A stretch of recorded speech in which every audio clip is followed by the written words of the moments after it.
Hello प्यारे बच्चों, आज हम बात करने वाले हैं 12th chemistry chapter 3 billion solution, जिस पर हम बात करेंगे। वैसे कि इतना तो हम सभी जानते हैं कि बिलियन क्या होता है, बिलियन के कितने अवयव होते हैं।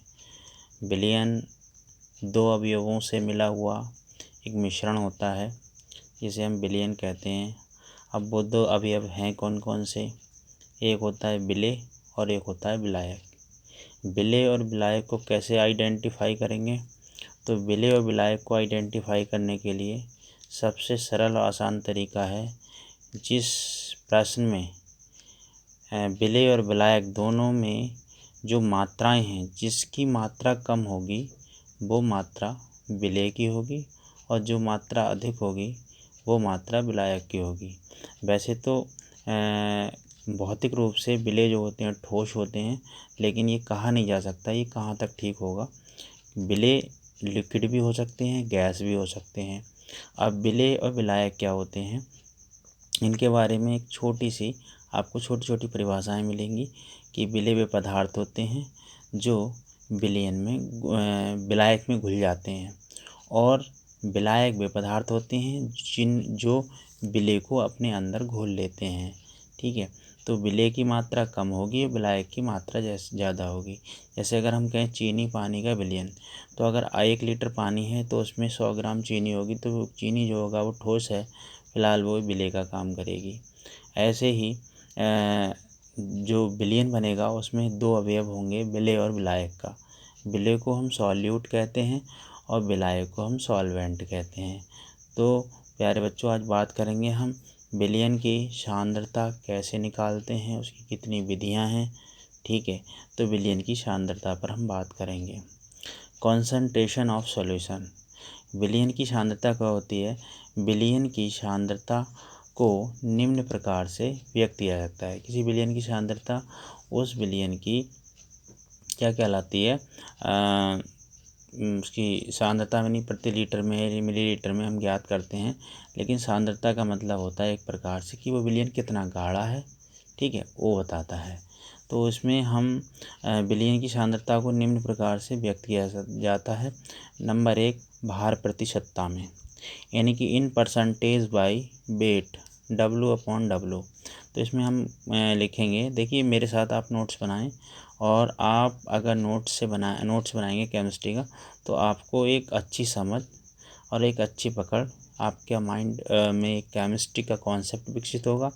ठीक है, किसी विलयन के 100 ग्राम में उपस्थित विलेय पदार्थ की ग्राम में मात्रा उस विलयन की भार प्रतिशतता कहलाती है।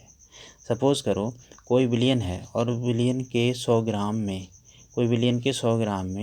विलेय पदार्थ की जितनी भी ग्राम हैं वो उस विलयन की भार प्रतिशतता कहलाएगी।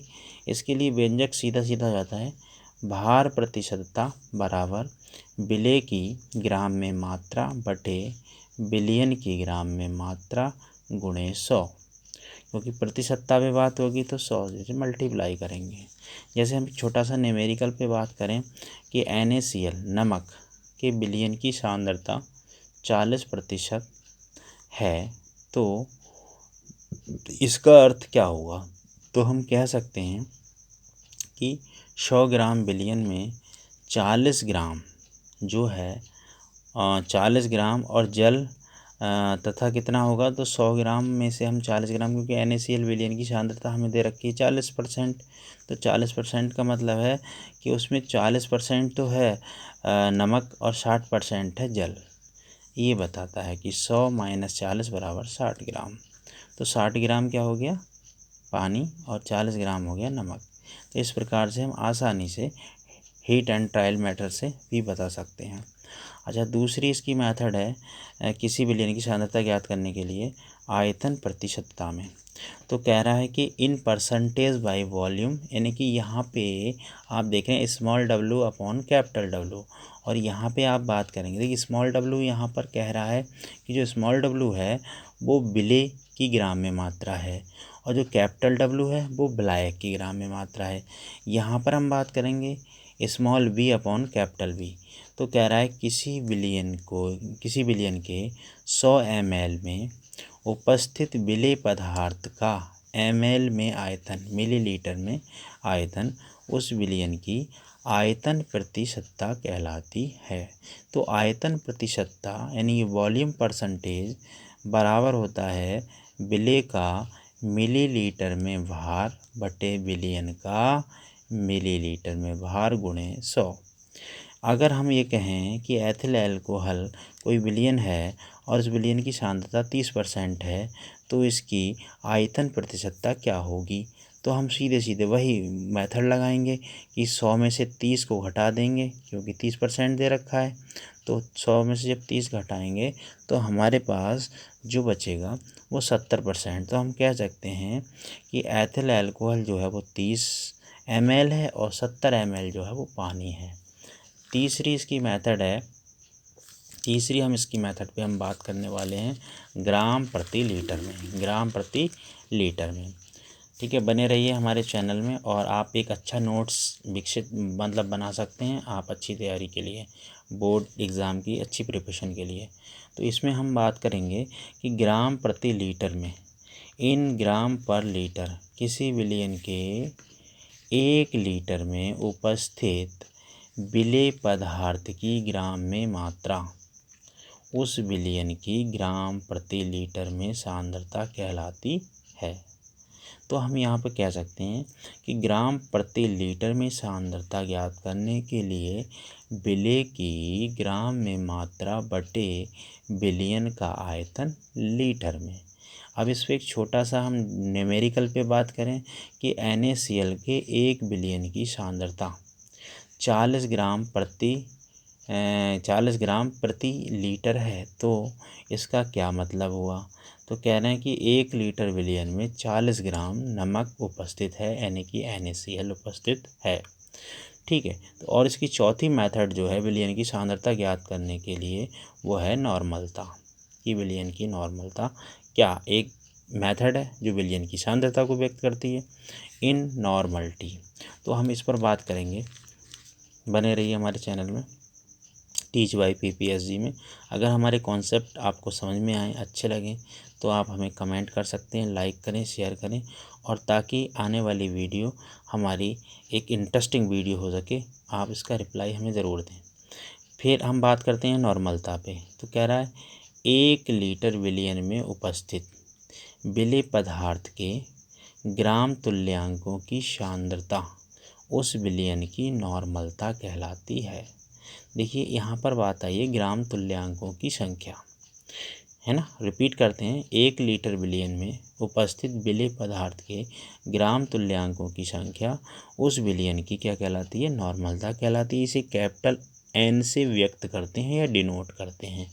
तो नॉर्मलता को कैपिटल N हो गया, विलेय पदार्थ की ग्राम में मात्रा बटे तुल्यांक की भार, इक्विवेलेंट वेट इनटू विलियन का आयतन लीटर में। तो यहाँ पर ग्राम तुल्यांक की अगर हम बात करें तो ग्राम तुल्यांक को E बराबर भार W और तुल्यांक की भार जो होता है वो इक्विवेलेंट वेट होता है, EW होता है। अगर हम कहें ग्राम तुल्यांक बराबर भार बटे तुल्यांक की भार, इससे हम ग्राम तुल्यांकों की संख्या निकाल सकते हैं। ठीक है, इसकी अगली जो मेथड है हमारी, जिसे हम कहते हैं विलियन की सांद्रता ज्ञात करने के लिए, तो वो है हमारी मोलरता, इन मोलरिटी। तो इसमें हम बात करने वाले हैं 1 लीटर विलियन में उपस्थित विलेय पदार्थ के मोलों की संख्या ग्राम अणुओं की संख्या, या देखिए यहाँ पे हम विलेय के पदार्थ के मोलों की संख्या भी ले सकते हैं और विलेय के ग्राम अणुओं की संख्या भी ले सकते हैं।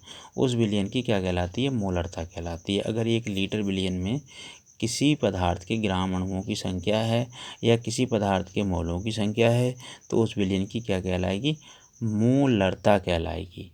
इसे मोलरता को कैपिटल M से डिनोट करते हैं, जबकि मोललता को स्मॉल m से डिनोट करते हैं। तो मोलरता कैपिटल M बराबर हो जाएगी विलेय पदार्थ की ग्राम में मात्रा इंटू यानी बटे अणुभार इंटू विलियन का आयतन लीटर में। ठीक है। तो यहाँ से हम डेरिवेशन, इन सारी मेथडों से हम डेरिवेशन सॉल्व कर सकते, मतलब न्यूमेरिकल सॉल्व कर सकते हैं और आसानी से हम क्या कर सकते हैं, अच्छे मार्क्स एग्ज़ाम में गेन कर सकते हैं।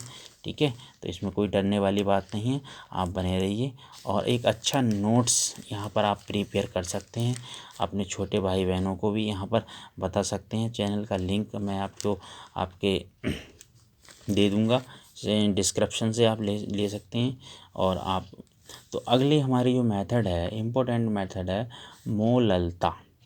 तो मोललता क्या कहती है, कह रहा है यहाँ पर 1 kg यानी 1 किलोग्राम विलायक में उपस्थित विलेय पदार्थ के मोलों की संख्या, या हम कह सकते हैं ग्राम अणुओं की संख्या, उस विलयन की मोललता कहलाती है। इसे स्मॉल m से व्यक्त किया जाता है, डिनोट किया जाता है। तो मोललता बराबर हो गई, स्मॉल m बराबर हो गए विलेय पदार्थ की ग्राम में मात्रा बटे अणुभार गुणा विलायक की ग्राम में मात्रा, किलोग्राम में मात्रा। यहाँ पर एक चीज़ नोट करने की है कि